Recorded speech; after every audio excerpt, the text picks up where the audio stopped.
Alors, pour ceux qui ont suivi les sessions depuis le début, lorsque je parlais un peu de la sanctification, de la consécration, j'ai abordé depuis samedi passé euh, les stratégies de sanctification. Et en parlant des stratégies de sanctification, j'ai touché un peu la source du péché et j'ai parlé de la convoitise. J'ai dit que si vous voyez quelqu'un pécher, c'est parce qu'il a satisfait sa convoitise. Le péché, c'est la satisfaction d'une convoitise qu'on a dans le cœur. Et j'ai dit que la mère du péché, c'est la convoitise, et le père du péché, c'est le désir. C'est la rencontre entre le désir et la convoitise qui envoie le péché. Donc, j'ai dit qu'il ne faut pas chercher le diable partout. Il faut aussi voir que tu as des désirs qui sont là, qui veulent se satisfaire hors du périmètre de la parole de Dieu. Donc, qu'est-ce qu'il faut faire? Il faut d'abord travailler sur ses désirs, travailler sur soi-même avec la parole de Dieu. L'instrument avec lequel tu vas travailler sur ta personne, c'est d'abord la parole de Dieu. Est-ce que la manière dont je pense, est-ce que ce que je désire faire, est-ce que c'est conforme aux Écritures? Est-ce que ce que je désire faire, c'est conforme au plan de Dieu pour ma vie? Donc, lorsque tu vas encadrer tes désirs avec la parole de Dieu, ce sera difficile au diable d'utiliser la convoitise pour que la convoitise en réalité cherche un désir en toi qu'elle va vouloir satisfaire dans le but au fait que tu conçoives le péché. C'est parce que quelqu'un a un gros appétit, un désir de manger beaucoup, qui commet le péché de la gourmandise. C'est parce que quelqu'un a peut-être euh, une, vraiment, peut-être la personne s'habille, la personne a je dirais un esprit de séduction. La personne veut séduire, veut plaire, que cette personne facilement va tomber dans le péché sexuel. Au fait, il faut savoir qu'aucun homme ne tombe dans le péché juste comme ça, genre le diable a pris et puis il l'a fait tomber dans le péché. Il y a forcément quelque chose dans cette personne-là qui a permis au diable de pouvoir, en réalité, utiliser une certaine convoitise pour pouvoir faire tomber cette personne dans le péché. Donc, j'ai pris l'exemple d'Ève, par exemple. Si Ève n'avait pas vu que le fruit était bon, précieux pour ouvrir l'intelligence, elle n'allait jamais le manger. Donc, l'acte de manger, qui est le péché, la désobéissance, est d'abord né d'un désir de goûter au fruit, une convoitise hein, de ce fruit-là.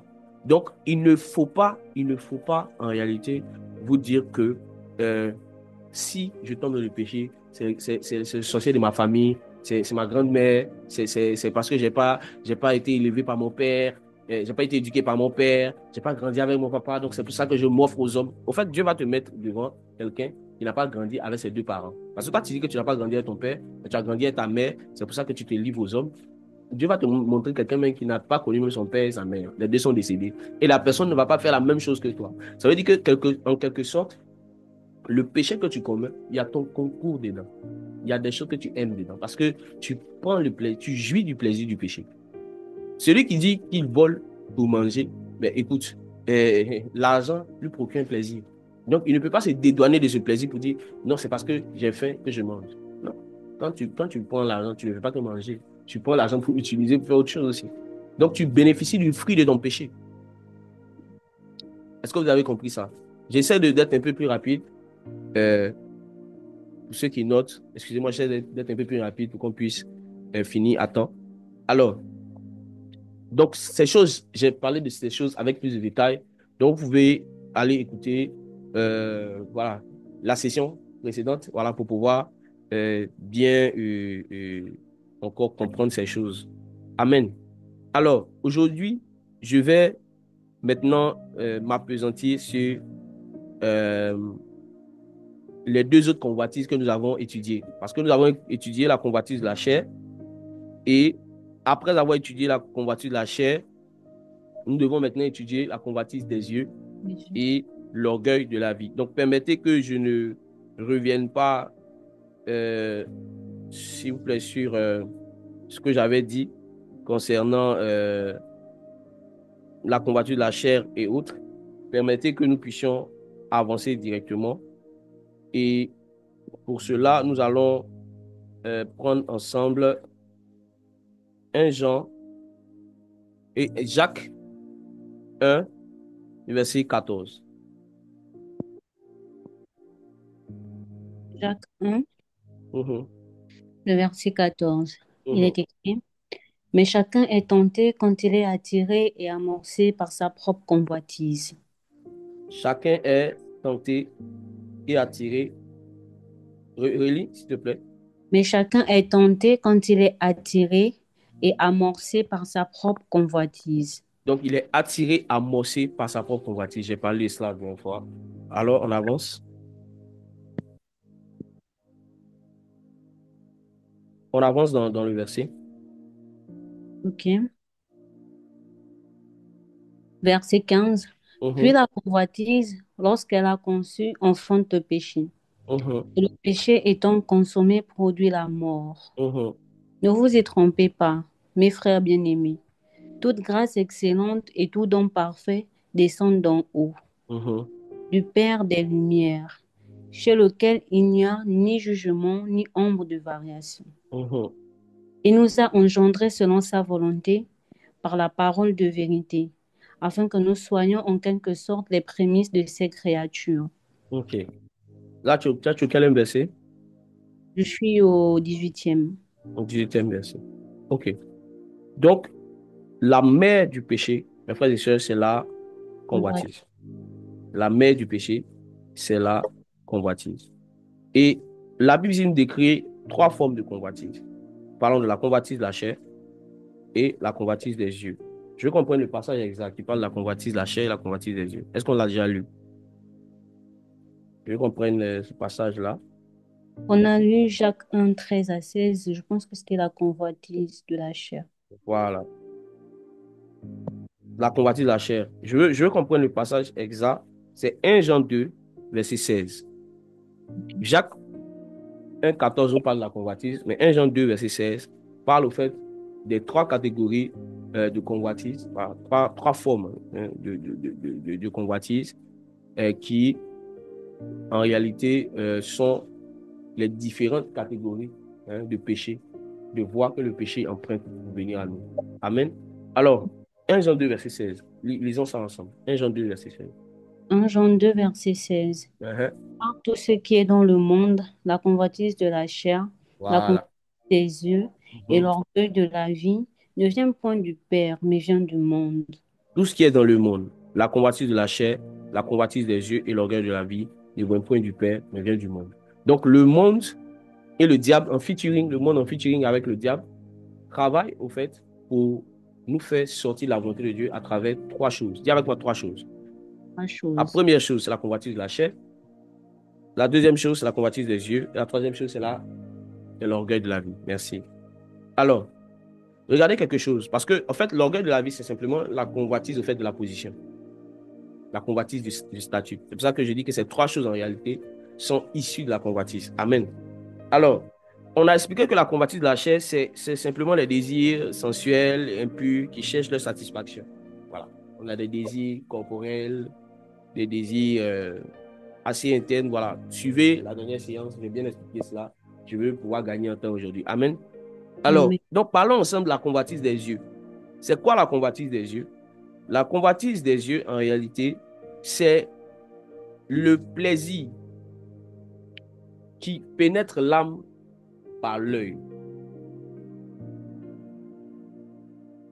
C'est aussi une manifestation du désir qui naît en l'homme par la vue. Je vous donne un exemple. Quelqu'un peut être là, il est ici, hein, il n'a pas de problème de cupidité. Il n'a pas de problème de cupidité. Il n'a pas un amour de l'argent démesuré. Jusqu'à ce qu'il croise un de ses anciens collègues avec qui il a fait l'université. Il se croise dans un café et il lui dit, mais la fameuse question, qu'est-ce que tu désires? Et puis, toi, tu dis, wow, moi, je suis un employé là, dans dans une structure, dans le domaine de l'agroalimentaire. Quand tu finis de parler comme ça, il dit, et toi? Il dit, ah, moi, tu vois la société là? Il dit, mais c'est la société où je travaille. C'est mon papa qui est le DG de la société. Donc c'est moi-même qui dois venir prendre la relève, là. Quand vous finissez de vous laisser comme ça avec quelqu'un qui vous a dit de telles paroles, dans votre cœur, vous commencez à regarder l'immeuble. Vous dites, moi-même, tiens, et si je songeais à construire un immeuble? Moi-même, est-ce que j'ai avancé dans ma vie même? Est-ce que même je ne suis pas en train de rater ma destinée? Et soudainement, tu commences à avoir des désirs, des inquiétudes que tu n'avais pas parce que tu as vu quelque chose que tu ne devais pas voir, ou soit quelque chose sur lequel tes regards ne devaient pas s'attarder. La convoitise des yeux, au fait, ça naît du fait d'attarder ses regards sur quelque chose. Si tu attardes les regards sur une montre de luxe dans une vitrine, tu n'as pas de problème de montre. La preuve, tu as un portable qui te donne l'heure. Ça te donne même l'heure des différents pays. La montre là ne peut pas te donner l'heure des différents pays. Tu la règles en fonction du pays. Tu règles l'horloge en fonction du pays dans lequel tu es. Mais tu as ton portable, ton smartphone qui te donne même, ça te donne même l'horloge des pays dans lesquels tu n'es pas. Qui est ici à l'heure de la Chine? Vous avez l'heure de la Chine grâce à votre smartphone. Mais il y a un désir qui monte dans ton cœur. Il faut que j'ai cette montre. Je dois l'avoir. Et il y a une nécessité de l'avoir qui naît en ton cœur. Moi, quand je m'habille là, la montre a fait un peu respectable. Tu commences à te prêter des idées, quoi. Il fait des raisons. C'est ça. C'est un raisonnement. La montre là, c'est une bonne chose. C'est élégant. Merci. Oh, j'aime bien. J'aime ton esprit. C'est élégant. La montre là est élégante. Regardez quelque chose. Ce désir-là, vous ne l'avez pas. Jusqu'à ce que. Vous ne l'aviez pas jusqu'à ce que vos yeux tombent sur quelque chose. Donc, la convoitise des yeux, c'est tout désir qui naît par la vue et qui se concrétise, hein, par la satisfaction en fait d'une convoitise. J'explique. Je suis là, je vois, je donne l'exemple. Non, on va prendre l'exemple sur quelqu'un d'autre. On va laisser sur quelqu'un là-bas. Donc, le frère Josué, comme il n'y a pas de Josué ici, s'il y a un frère Josué qui nous suit, ce n'est pas de toi qu'il s'agit. C'est une coïncidence, voilà. Le frère Josué voit la sœur Josiane. Et Josué voit la sœur Josiane. Il n'avait pas de sentiments pour la sœur Josiane. Jusqu'à ce qu'un jour, la sœur Josiane soit habillée d'une certaine manière. Il regarde la sœur Josiane et puis il dit, mais attends, pourquoi chercher loin ce qui est tout près?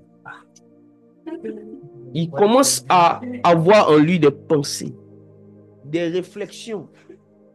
Il se dit, mais Josiane n'est pas mal quand même. Quand même.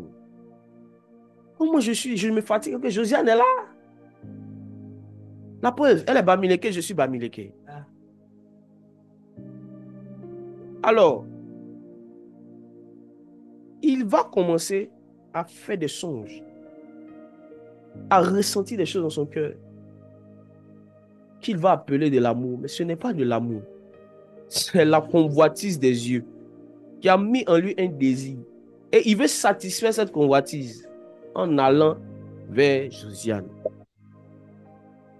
Et lorsqu'il va partir vers Josiane, Josiane va lui dire, qu'est-ce que tu as vu chez moi qui te plaît? Comme il n'est pas honnête, il ne peut pas dire, j'ai vu tes formes. Il va dire, non, j'aime ton cœur. Alors que tu viens juste de la connaître, ça fait quelques jours. Comment tu as pu voir son cœur? Frère, tu es un homme de vision. Hein? Ce n'est pas le cœur. C'est la convoitise de ses formes. Ce qui fait que certaines personnes tombent dans le péché sexuel, c'est parce qu'ils attardent leur regard sur des choses sur lesquelles il ne faut pas attarder ses regards.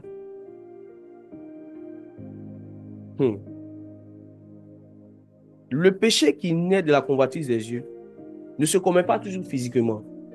Le péché qui naît de la convoitise des yeux se commet aussi à l'intérieur. Jésus dit que celui qui voit une femme et qui la convoite dans son cœur a commis avec elle l'adultère. Où? Dans son cœur. Donc c'est possible de commettre un péché avec les yeux sans pourtant le commettre physiquement.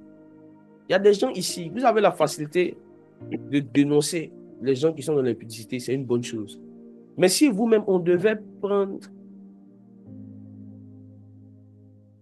un câble HDMI pour brancher à votre tête et projeter sur un écran géant ce que vous pensez quand vous regardez les frères et les sœurs, on sera dégoûté.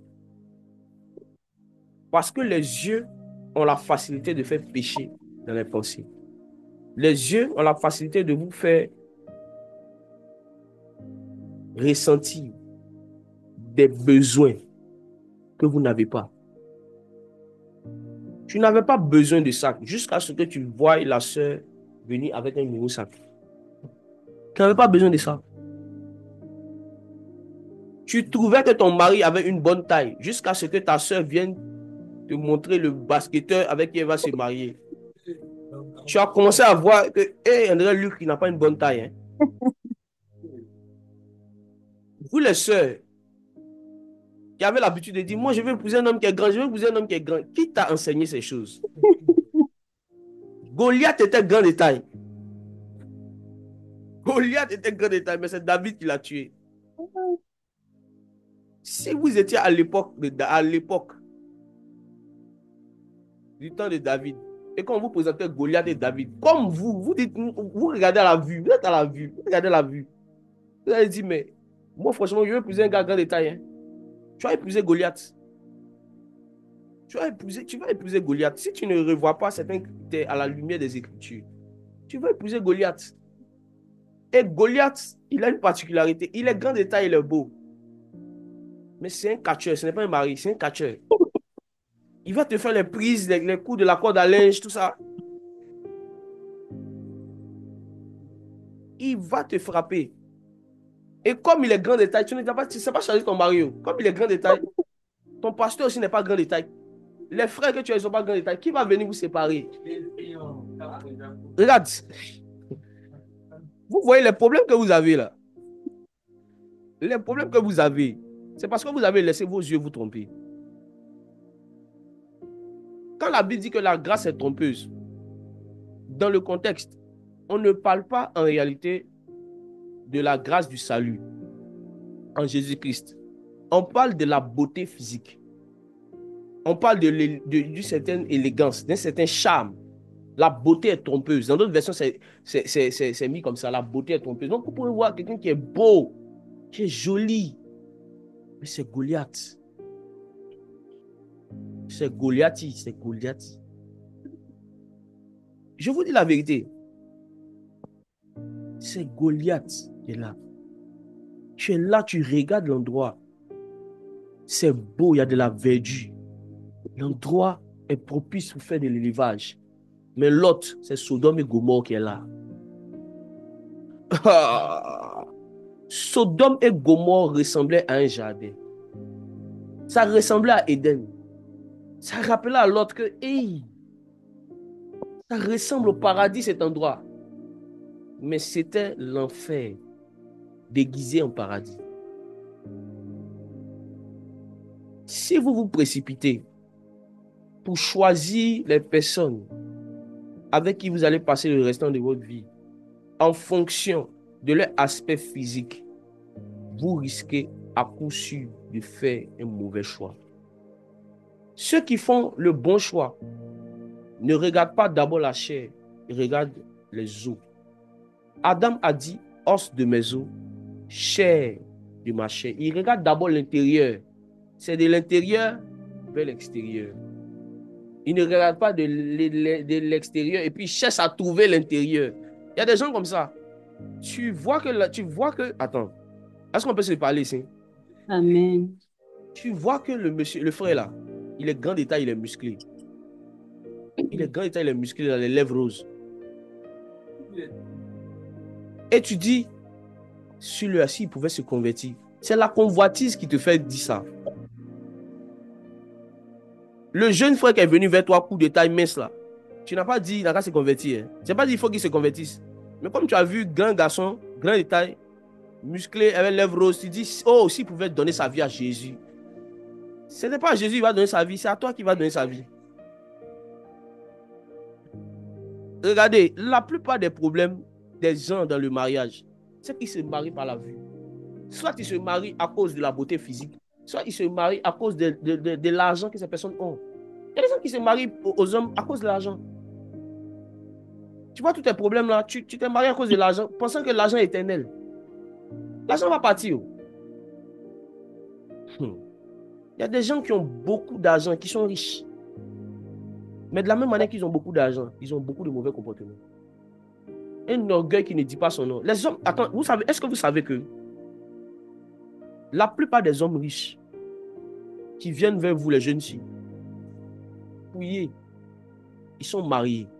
Fouillés, ils sont mariés. Et ils veulent juste vous utiliser pour satisfaire leurs envies passagères. Mes frères et sœurs, il y en a même qui veulent vous utiliser pour des sacrifices rituels. Je vous assure, les sœurs qui se marient par la vue, je vais parler aussi des frères, je ne vais pas parler seulement des sœurs. Des frères qui se marient par la vue, ce sont des frères. Ils vont se marier avec la sœur. Elle était en forme comme Goliath. Bien grand détail. Et lorsqu'il se marie avec elle, il se rend compte que c'est une tresseuse comme Delilah. Elle coupe les cheveux. Elle enlève l'onction. Et il vient voir l'homme de Dieu pour dire, homme de Dieu, viens régler mon problème que j'ai avec Jézabel. Frère, Jézabel, là, elle ne connaît pas Jésus. Elle n'a même pas peur de l'homme de Dieu. Elle même coupe tête des hommes de Dieu. Elle les cherche pour les tuer. Des frères qui se marient par la vue. Ce sont aussi des frères qui se marient avec des sœurs en fonction de leur situation familiale. Il y a des frères qui aiment poser des questions sur ton papa fait quoi? Ta maman fait quoi? Votre famille, vous êtes comme ça. Ils cherchent une famille riche qui va l'adopter. Ils ne cherchent pas juste un mariage. Ils cherchent une fille et des parents adoptifs. Mes frères et sœurs, écoutez-moi bien. Si un frère veut se marier avec toi, il pose beaucoup de questions sur l'argent que tes parents ont. Sur qu'est-ce que tu es venu faire au pays. Je t'assure, ce n'est pas toi qui veux marier. C'est ton compte en banque. Il veut marier ton compte en banque. Exactement. Il ne va pas souffrir. Et la majorité d'entre eux, c'est des paresseux. Ça veut dire que vous allez vous marier, c'est tes parents qui vont payer ses coûts. C'est des parents qui vont lui donner l'entreprise familiale. Et ils t'aiment, façon, ce genre de frères, façon, ils t'aiment, façon, ils t'envoient message. Ils sont très flatteurs. Il va t'envoyer des fleurs, il va parfumer ça. C'est pas toi qui veux, hein. C'est ton compte en banque. Il veut se marier avec ton compte en banque. Mais s'il doit toucher ton compte en banque, il connaît un verset qui dit, là où est ton cœur, c'est là que se trouve ton trésor. Donc, il veut toucher ton cœur pour que tu lui ouvres ton trésor. Mes frères et sœurs, la convoitise des yeux, c'est faire des choses aussi. Comment la convoitise des yeux se manifeste? C'est aussi regarder des choses qui vont après mélanger vos songes. On va lire un verset. Esther, tu es avec moi? Oui. On va lire Habakkuk. Verset 1, chapitre 1, pardon, verset 13. Ok. Habakkuk 1, Mhm. verset 13. Il est Yes. écrit, tes yeux sont trop purs pour voir le mal. Tes yeux sont trop. Purs pour voir le mal. Mhm. Tes yeux sont Oui, trop purs pour voir le mal. et tu ne peux pas regarder l'iniquité. Et tu ne peux pas regarder le péché. Vous qui cherchez un verset pour ne pas dire non, il n'y a pas de verset qui dit qu'il ne faut pas regarder la pornographie. Voici un verset. Amen. La Bible dit que les yeux de l'Éternel sont trop purs pour voir le mal. Ni même pour regarder l'iniquité. Pour regarder le péché. Il y a des personnes, vous regardez la pornographie douce. Est-ce qu'on peut en parler? Amen. Problème d'esprit de nuit là, c'est pas des esprits au fait qui sont venus, c'est vous qui les avez invoqués. en regardant des scènes impudiques. Vous regardez le film, on dit, ah, ce film-là, non, c'est Spartacus. C'est le film de Rome. Et vous voyez comment il y a des scènes bizarres dedans. Non, je vais regarder, comment ils appellent le film? Game of Thrones. Je vais regarder Game of Thrones. Je vais regarder les Vikings. Vous regardez les films comme ça, il y a des scènes sexuelles très prononcées là-bas. Et vous ne détournez pas vos regards. Hein. Au contraire, vous dites, mais ils font quoi même? Ils font quoi même? Attends, il va faire quoi? Il va faire quoi la femme là? Il va faire quoi? Et puis après, tu viens dire que homme de Dieu, vraiment, il y a des esprits de nuit qui viennent. Non, mais tu les as invoqués.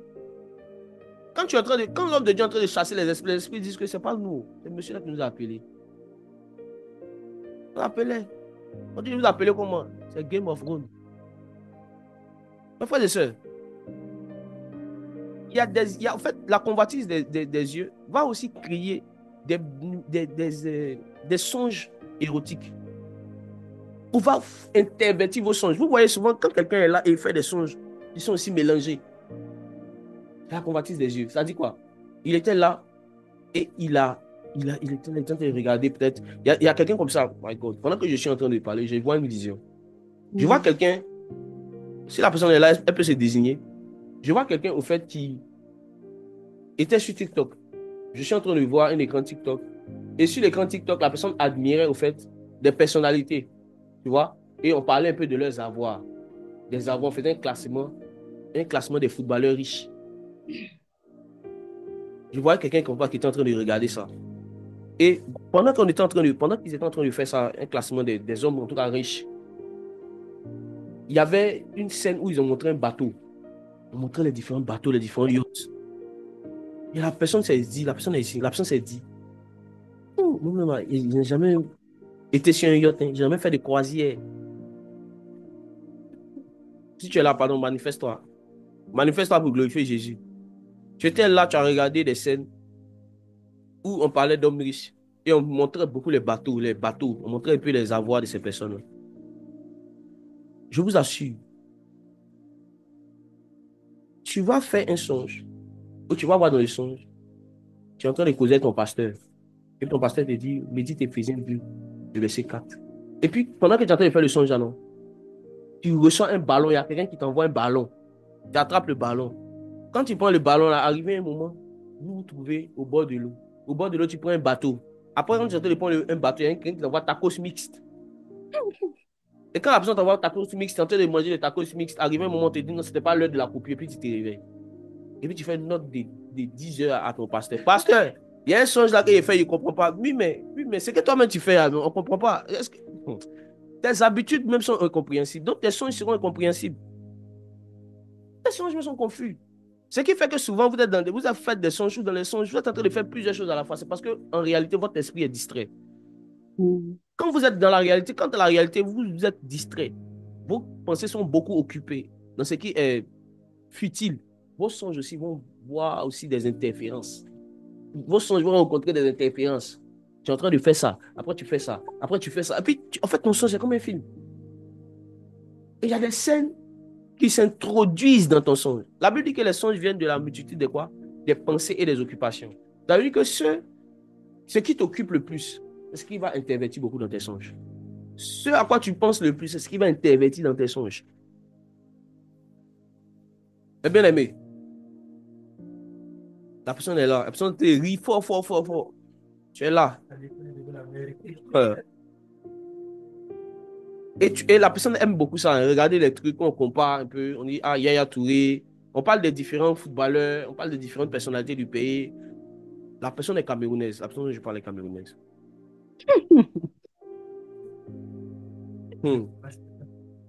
Regardez, les gars. Les gars, il faut que vous soyez des personnes qui n'ont pas l'habitude, sinon, non, qui enlèvent de leurs yeux tout ce qui est iniquité, tout ce qui est impur. Tes yeux ne doivent pas voir les choses impures. Tu passes ton temps en train de regarder des séries policières où on dit non, regarde comment ils ont tué le monsieur, regarde, ils sont en train de faire des enquêtes. Et toi-même, pendant que tu es en train de regarder, on vous a dit que, hey, non, même si c'était moi, je n'allais pas faire ça, hein. Je n'allais pas faire ça, je n'allais pas faire ça. Au fait, tu commences à avoir des pensées de meurtrier, au fait, tu vois. Et c'est pourquoi tu fais ça. Pourquoi tu fais ça? C'est parce que tu as l'habitude de regarder ces films-là et tes songes ressemblent à ça, des enquêtes policières. Et on te dit, non, si tu fais ce genre de songes-là, c'est parce que, au fait, toi-même, tu devais être policier, au fait, c'est faux, c'est pas ça. Hein? Je vous assure, même les séries que vous regardez, faites attention, même aux heures auxquelles vous regardez. Est-ce que vous savez que dans la franc-maçonnerie et dans le milieu aussi médiatique, qui travaille avec le milieu médiatique, il y a certains films qui sortent à une certaine heure. Est-ce que vous savez pourquoi? C'est parce que c'est à ces heures-là que le cerveau est moins alerte pour recevoir certaines informations. On parle un peu des messages subliminaux. C'est-à-dire la capacité pour un message d'entrer dans ton esprit sans le contrôle de ton cerveau. Et surtout, tu regardes ça la nuit. Il y a des gens ici, vous aimez beaucoup les films d'horreur. Je suis en train de voir, je suis en train de voir quelqu'un qui a regardé un film dans lequel il y a un personnage, au fait, qui ressemble à un clown. Mais c'est un bandit, au fait. Le personnage s'appelle Joker. Le Joker. Non, c'est pas elle. Ouais, elle vient de passer. Donc, regardez, les gars, je vous dis, hein, si vous habituez vos yeux à regarder ce qui est impur, vous allez pécher. Hmm. Allons-y en eau profonde. Esther, nous allons en eau profonde. Ok. Lisons ensemble Matthieu 6, versets 22 à 23. Matthieu 6, Mhm. 26 ou 6. Matthieu 6, 22 à Matthieu 6, 23. verset 22 à 23. Il est Mhm. écrit, l'œil est la lampe du corps. Si ton œil est en bon état, tout ton corps sera éclairé. Mais si ton œil est en mauvais état, tout Mhm. ton corps sera dans les ténèbres. Et. On dit que l'œil est quoi? C'est la lampe du corps. L'œil est la lampe du corps. Esther, tu peux répéter le verset. Répète le verset. Verset 22, Mhm. l'œil est la lampe du corps. Mm. Si ton œil est en bon état, tout ton corps sera éclairé. Yes. Si ton œil est en bon Je continue. état, tout ton corps sera éclairé. On dit que l'œil est la lampe du corps. En fait, l'œil est une porte d'accès au corps de l'homme.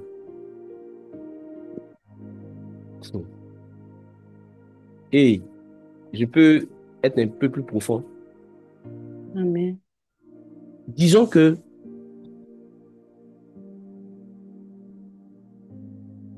prenons le cas des vitrines. Tu passes devant une vitrine où il y a un collier en or.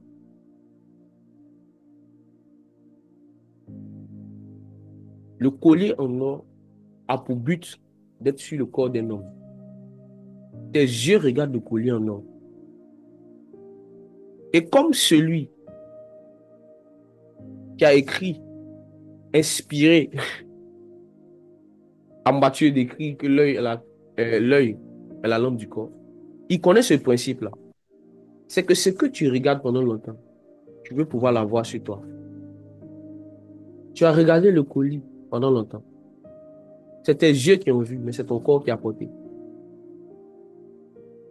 Tu as admiré le gâteau pendant longtemps.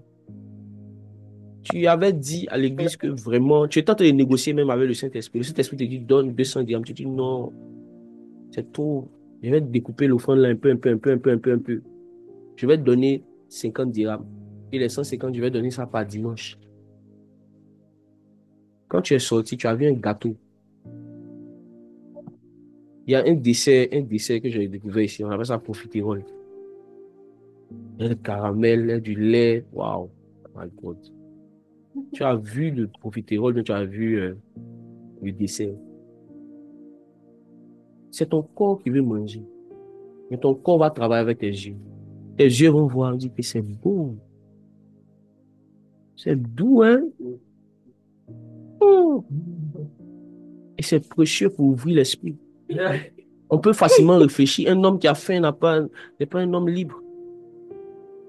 Vente affamé n'a point d'oreille. Et qu'est-ce que tu fais? Tu vas faire sortir l'argent. Tu vas payer le gâteau que tes yeux ont vu. Mais c'est ton ventre qui va prendre la nourriture. Donc, quand le corps a des désirs, le corps ne parle pas à ton esprit, le corps parle à tes yeux. Si le corps veut satisfaire, si ta chair veut se satisfaire, elle ne va pas toujours parler à ton cœur ou à ton âme, elle va parler à tes yeux.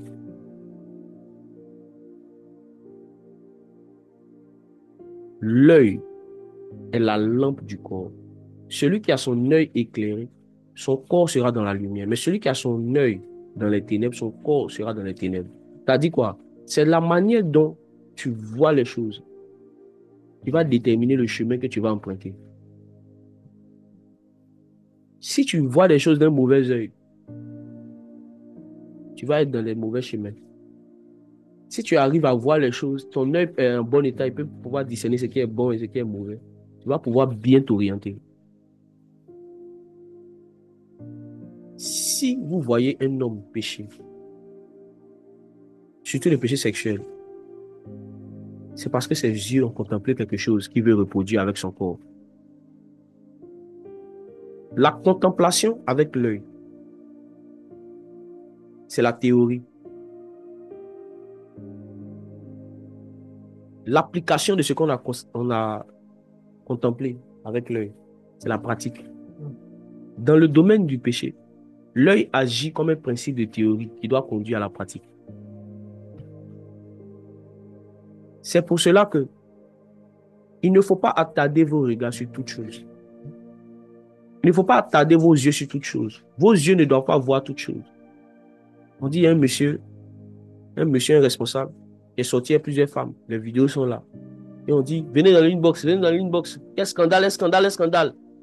Tu vas partir, tu vas voir les choses là-bas.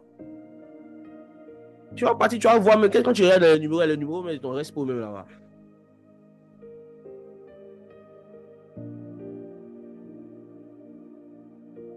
On dit non, il y a des scandales. Tu dis, mais les jeunes, ils font quoi? L'éducation même. Qu'est-ce qui se passe au Burkina même?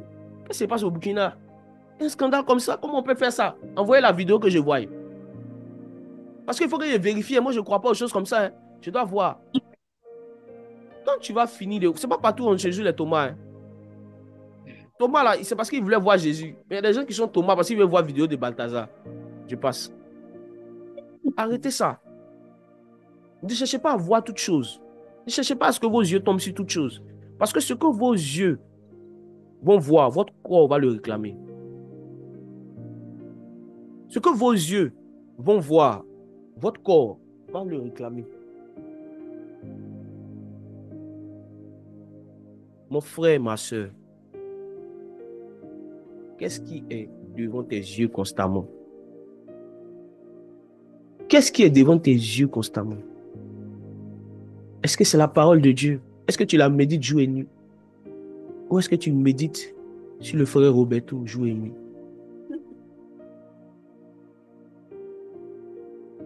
La parole de Dieu est ce qui règle le problème de la convoitise des yeux.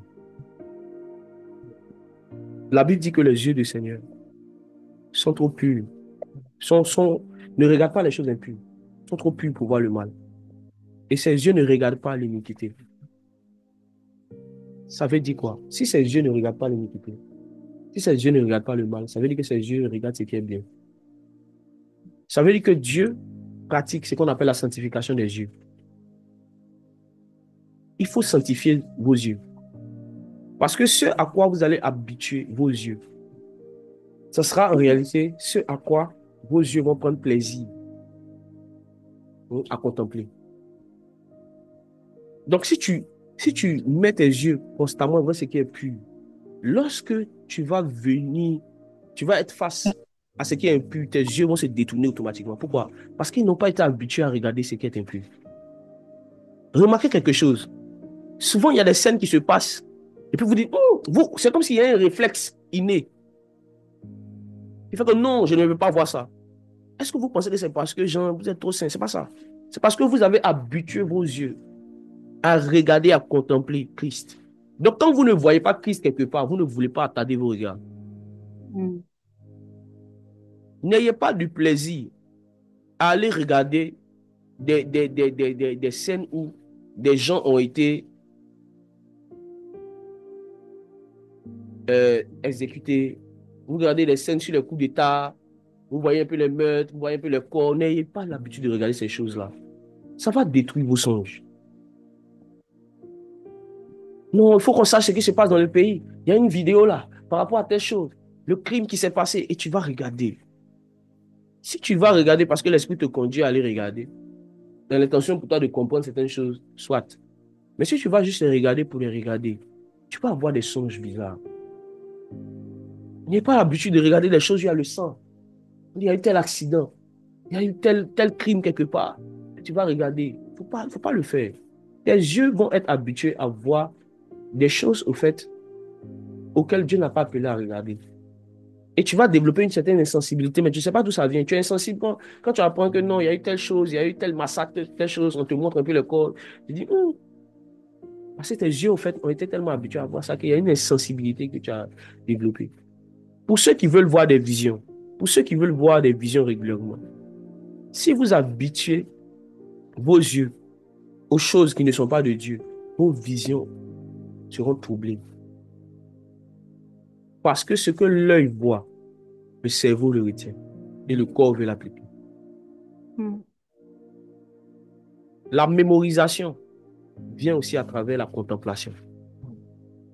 Ce que vous regardez pendant un temps peut rester dans votre esprit tout le temps.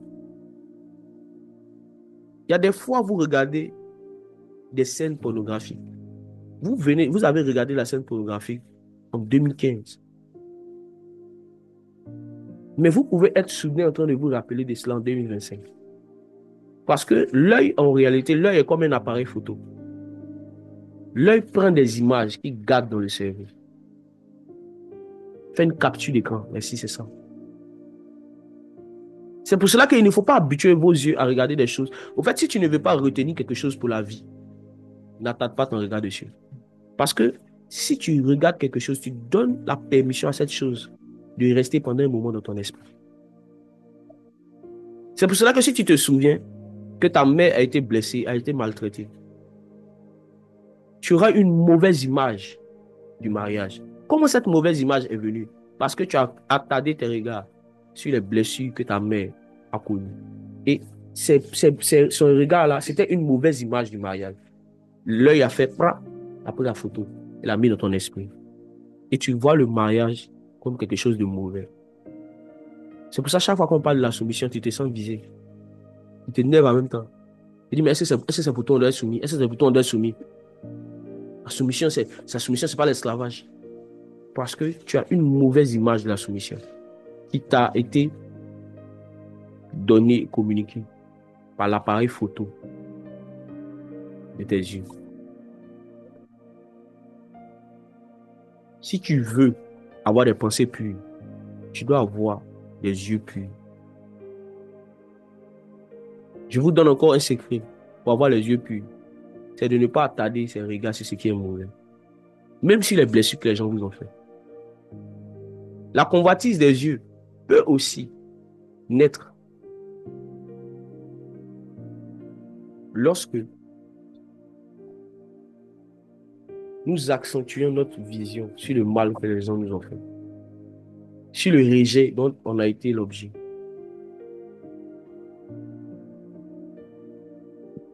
Quelqu'un t'a méprisé en 2015. Il t'a méprisé. Et tu te réveilles en 2025 en train de penser à lui. Et tu pleures. Parce que ta vision est encore en 2015. Exactement. Tu pleures en 2025. Moi, je suis une des personnes qui, à la grâce du Seigneur, j'ai développé une capacité à pardonner automatiquement les blessures que les hommes me font. J'ai développé cette capacité-là. Et j'espère encore grandir encore de gloire en gloire. Et vous savez ce que ça fait dans ma vie? Ça fait que il m'est difficile de toujours citer avec exactitude ce que les gens m'ont fait il y a quelque temps. Parce que je n'ai pas pour habitude de garder les images des mauvaises choses que mes yeux ont capturées. Si vous voulez pouvoir vivre une vie joyeuse, victorieuse, un futur glorieux, il faut pouvoir faire le tri des images que vos yeux ont capturées dans le passé. Qu'est-ce que vous gardez? Qu'est-ce que vous rejetez? Il y a des images qu'il faut rejeter. Il y a des gens, on vous a traité de prostituées. On vous a traité de filles faciles. Si vous gardez cette image-là, lorsque l'amour va venir, vous allez dire c'est trop facile. Je ne suis pas une fille facile. Ou vous risquez de prendre, au fait, chaque personne qui vient vers vous comme étant, au fait, semblable à cette personne qui vous avait dit il y a quelques années que vous êtes une fille facile. Je suis en train de voir quelqu'un ici. La vision que je vois est très, très brutale, très forte. Je vais le dire.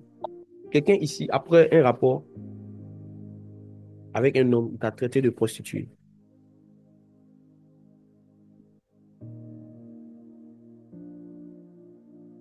T'a traité de prostituée.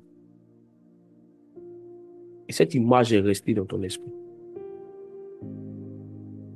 Ce qui fait que tu as commencé à avoir un certain dégoût pour les hommes dès cet instant.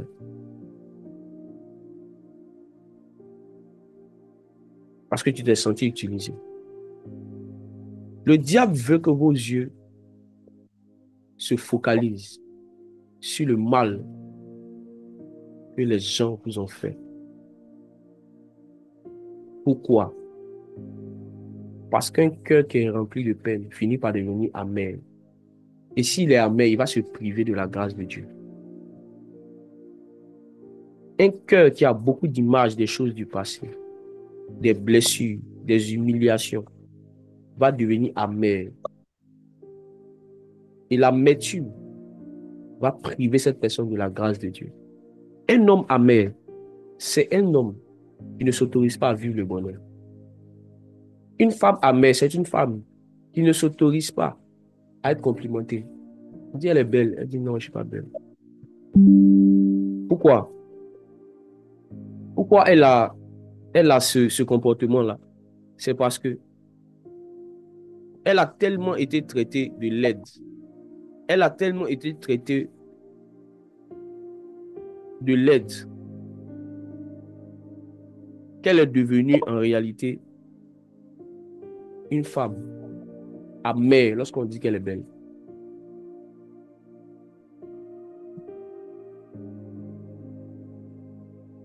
Mes frères et sœurs, le problème de plusieurs, ils sont amers. Le problème de plusieurs, ils sont amers.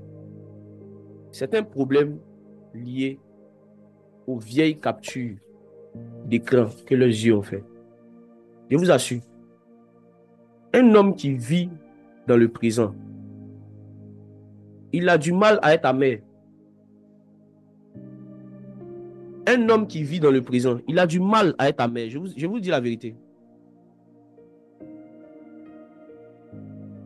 Si vous voyez quelqu'un qui est très amer, ça dit que la personne n'accepte pas la personne a du mal à accepter les compliments.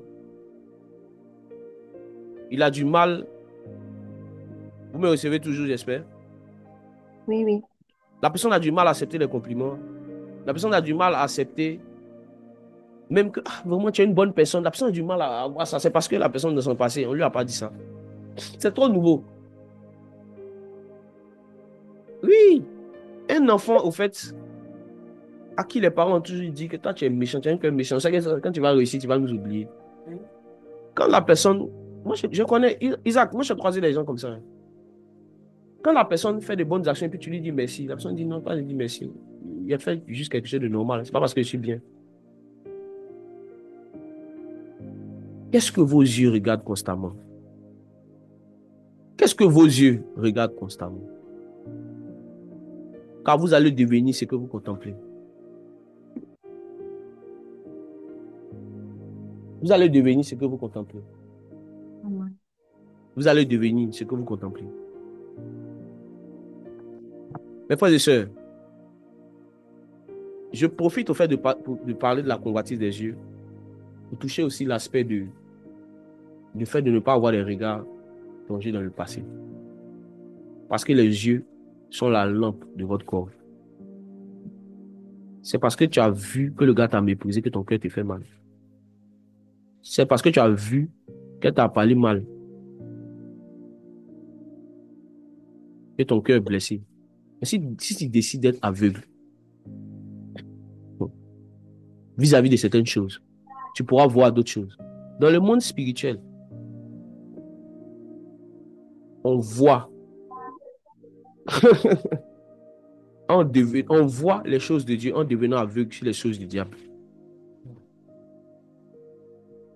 On voit en devenant aveugle sur certaines blessures. Dans le monde spirituel, on peut voir en perdant la vue. Je vous assure. Il y a des vues que tu dois perdre sur certaines blessures des gens. Si tu attaques tes regards sur les frustrations, tu seras amer. Quand on va dire que Dieu va te bénir, tu vas dire quoi? Qui suis-je pour être béni?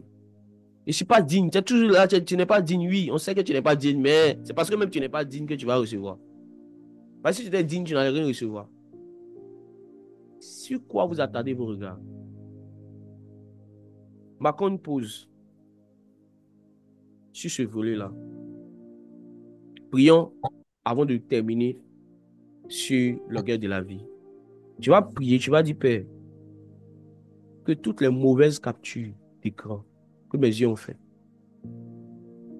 de mon passé, qui m'empêchent de vivre un présent glorieux et un avenir glorieux, que ces captures d'écran s'effacent.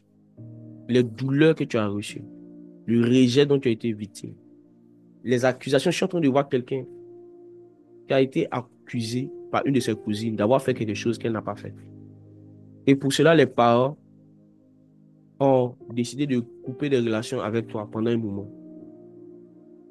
Au point où tu étais incompris. On a tellement menti sur toi. Je suis en train de voir quelqu'un dont la servante de la maison a menti beaucoup sur toi. Et ça fait que tes parents t'ont plusieurs fois frappé parce que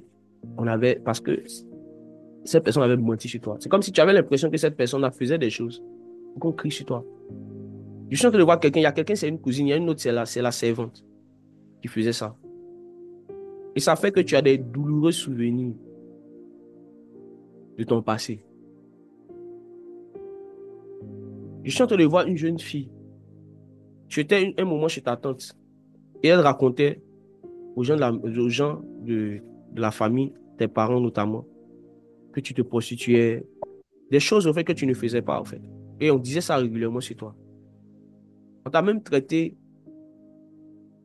de méchante. Pendant que je parlais de cet exemple-là, il y a quelqu'un qui s'est senti concerné.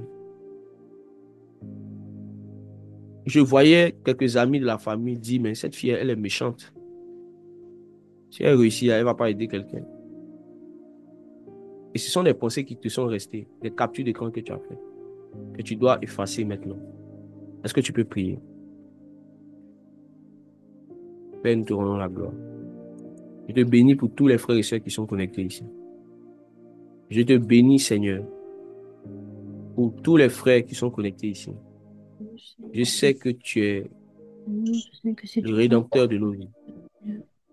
Je sais que ce que ta bouche dit, ta main l'accomplit. Je sais que ce que ta bouche dit, ta main l'accomplit. Je prie pour les pensées que tu restaures maintenant. Je prie pour les images que certains avaient